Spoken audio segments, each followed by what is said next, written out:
My name is Sam Gould. I've lived here in Caerphilly for all my married life. I care very much about my local area. I care very much about Caerphilly. I was brought up in the Welsh Valleys and then was raised then in Penarth. The thing that motivated me to get into politics, because believe you me, I did not want to be stood here doing this, was the absolutely atrocious letdown by massive cuts to our services here in Caerphilly. It was the cuts to when we lost our A&E at the Miners, a perfectly working hospital with an A&E. Due to the cut in that A&E, we now have atrocious ambulance response times, and it's not our paramedics' fault, it's because they've got to travel further. My wife and my baby nearly died waiting over an hour for a critical ambulance. I nearly lost my family. I don't want to lose them again. And I don't want anyone to ever have to go through that, ever.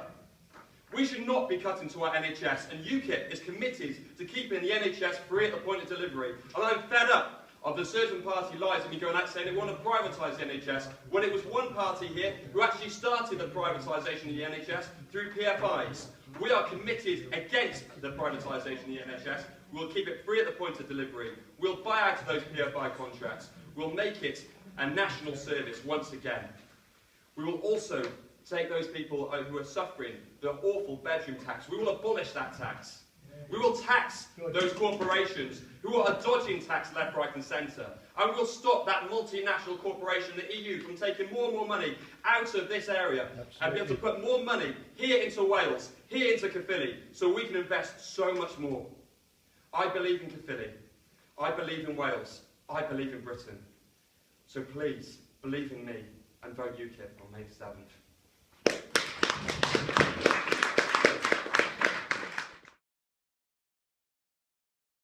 Last year, food banks in Wales fed 85,000 people. What would your party do to reduce hunger and inequality levels in our towns and cities? We've had a report this week about the number of people who are using food banks. And in the country as a whole, it's been escalating. So at 85,875 people were given 3 days' worth of emergency food in 2014-2015. And what's interesting is that the report from the Trussell Trust has highlighted 3 reasons why that has happened. First of all, low incomes. Secondly, benefit delays. And thirdly, benefit changes. It is deeply regrettable that there is an increasing demand for food banks in the 21st century Britain. If those who attend food banks in such dire straits that they need food handouts, there is a high likelihood that they will also need additional support to deal with issues such as debts, such as family breakdown, addiction, or poor physical or mental health. Many will need employment or legal advice to help them. We will therefore contribute to the important work done by food banks and develop them into community advice centres for those most in need. UKIP will train and fund the cost of 800 advisors to work in 800 food banks so the poorest in our society have free, easy access to timely help in their hour of need. We need to help those people in that hour of need. We need to help them as much as we can. But also what we will do is exempt food banks and charity shops from charges imposed by local authorities to dispose of unwanted food waste or other goods. They are not businesses, in the sense that most of us understand the term, and therefore should not be expected to pay fees for waste disposal. Why should there be food banks here in Caerphilly? Why should Caerphilly be also parts of it be the most deprived area in Wales, is what came out in a Welsh Assembly report last year? It's Caerphilly. We have so much to offer here. It shouldn't be this bad. Let's take those on the lowest incomes out of tax. Let's help those who are in need. Let's encourage them to move forwards. And let's help them and advise them and encourage them the best way we can. Because we can all do better. So please, vote UKIP. Thank you.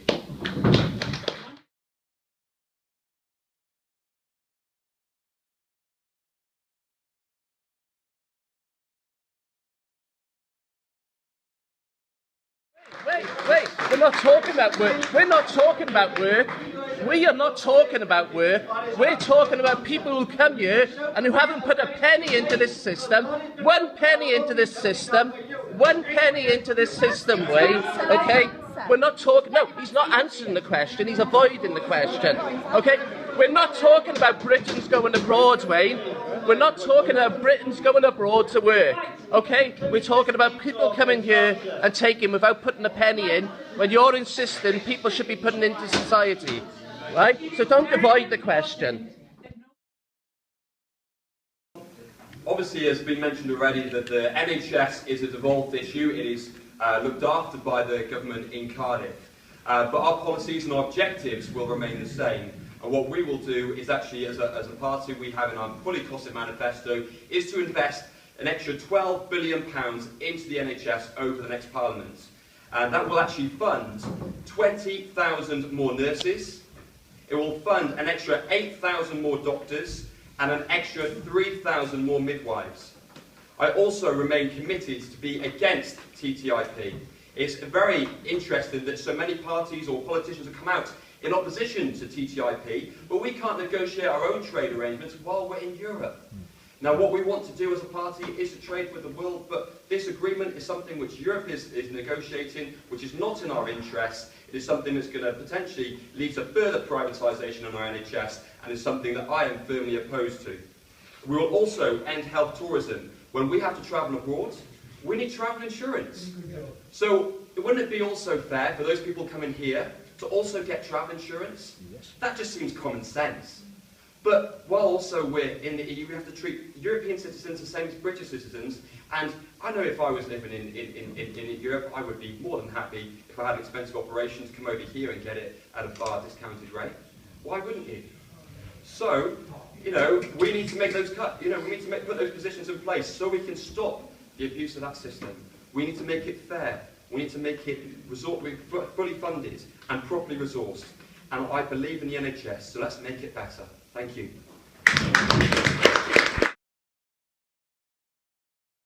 How is it fair to actually charge people a weekly fee because they've got an extra room in their house, and yet their house has been fitted, so because they're disabled they can't go to another house, or there isn't another house available for them? They're exempted from the... Well, even so, the bedroom tax has taxed the sick, the vulnerable, the needy, those in poor. Let's scrap that bedroom tax. Do you agree?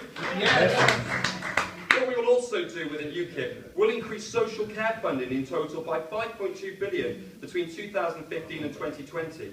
We'll integrate health and social care. What we'll do is actually allow the NHS to look after social care. We'll protect services such as daycare centres, home care, Meals on Wheels. Let's protect those. It was interesting how one of the parties within Caerphilly Council wanted to increase the actual amount being charged for Meals on Wheels by about £1 a meal. I think that's something that's, abolish the practice of arranging home care visits within 15-minute windows. Let's keep the current free bus pass, the winter fuel allowance, the free TV licence, the free prescriptions, the eye test schemes for all pensioners without means testing. Let's improve those things. Let's stop that bedroom tax. Let's make things better for those who are needy and need it now.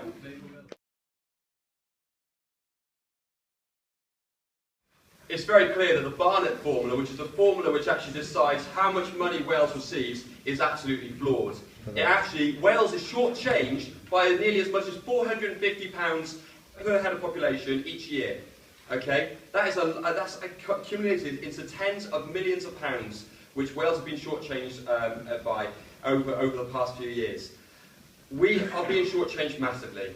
What we need to do is actually make it fairer. What we've committed to do, we've actually been the first party to talk about the Barnett formula and actually say that actually needs to be reviewed. And actually say that actually we need to have a needs-based formula which will actually address the needs of people, so we can actually put more money into Wales. Now, one of the things that I was on BBC Wales Today yesterday talking about was when Ed Miliband came out yesterday going, oh, yeah, we're going to put an extra 350 million into Wales. And then also later on today, talking about cuts then in Wales, and then he's like, where's this money coming from? What's coming from other cuts we're going to make into Wales? Now, what we're saying is this. We've done a fully costed manifesto. It's been independently verified by an economic think tank. Therefore, it's been able to actually be independently verified. And what we've also been able to do is be able to allocate 300 million net additional funds to Wales. And also, those EU projects coming to Wales, well, we'll still have the funding, they won't have the bureaucracy that goes with it. So Wales will fare far better. Thank you.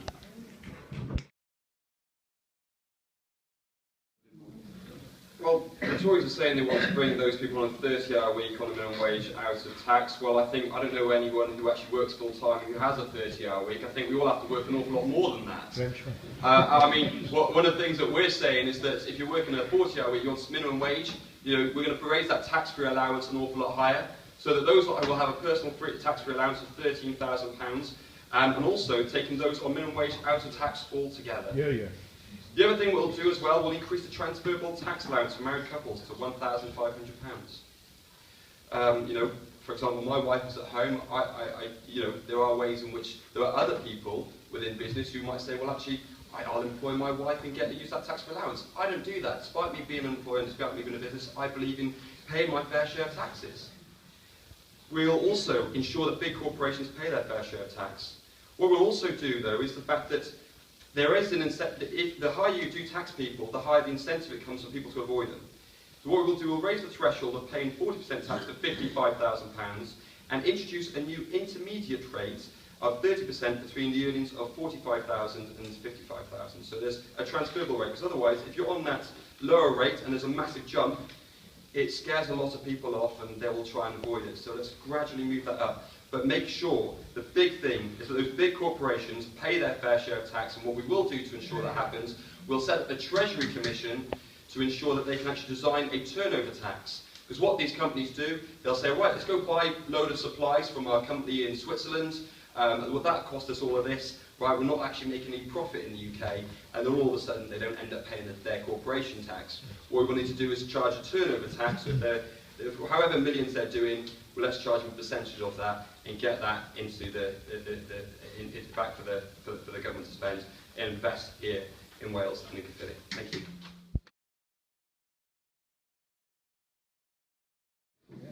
Is it wrong to want to have your own home? Is it wrong to want to get onto the housing ladder?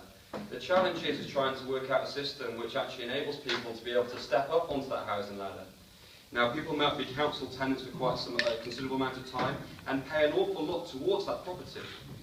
So that was the emphasis of Right to Buy, but what's actually happened then is when people have bought their homes, that the council have then used them for their own other agendas. And what we've said is that if we extend the Right to Buy, let's invest the money which goes in to build more houses to enable more people to be able to buy homes.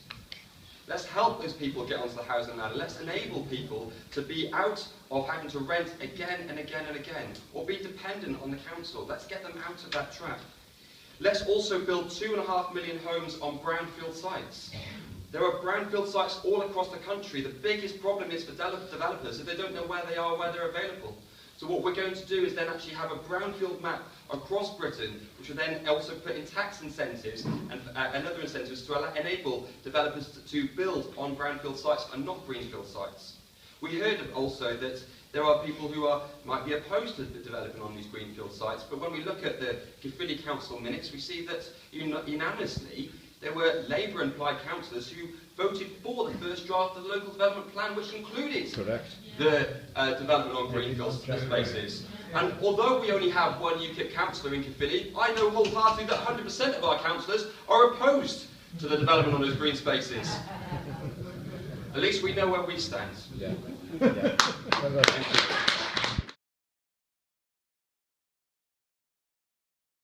Conservatives are the only party that will deliver that referendum in 2017.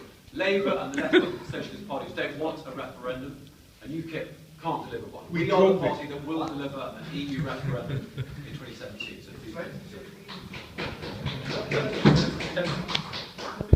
It's not value for money. I'm really grateful you raised that question, and thank you for it. It is a massive, massive cost, us being in the European Union. Those net contributions, we can be investing that money here in Wales. We can be solving the issues here in Caerphilly. We can be investing things more here.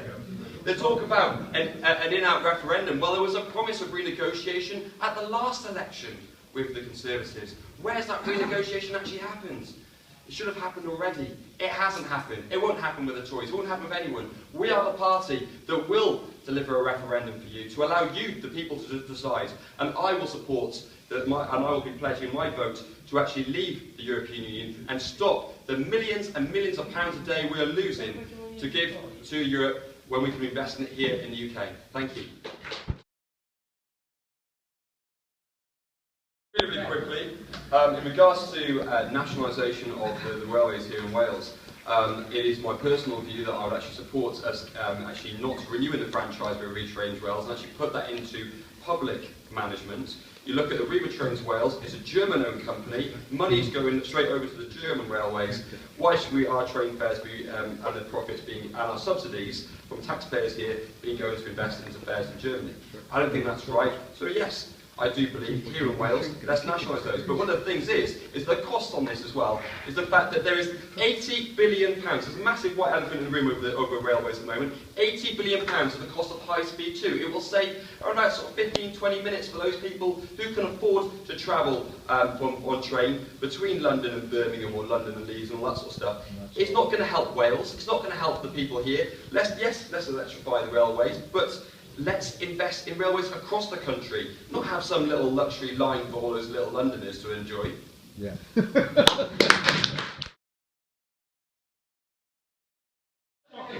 the Conservative candidate support the view that in order to protect the health zone, we should cut education and school spending by 20% in terms of the Welsh Government? No, I certainly don't. I think you should protect the Welsh NHS by investing in the Welsh NHS in accordance with the funds provided by Westminster. Well, we've done that. You have cut spending on the Welsh NHS by 3% over the last 3 years. And in fact, even if you hadn't, the outcomes that have been demonstrated would be completely unacceptable. 1 in 7 on the waiting list, no cancer drugs fund. So we lay this charge fairly and squarely at the Labour door. Your performance on the NHS in Wales has been derisory, and frankly, you will be held accountable for the Assembly elections next year. Vote Conservative in the Assembly elections.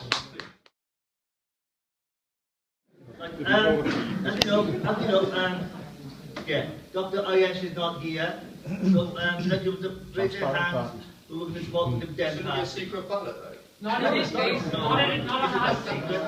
Not in a Hustings. So how many people are going to vote the Liberal Democrat Party? I can't see anyone.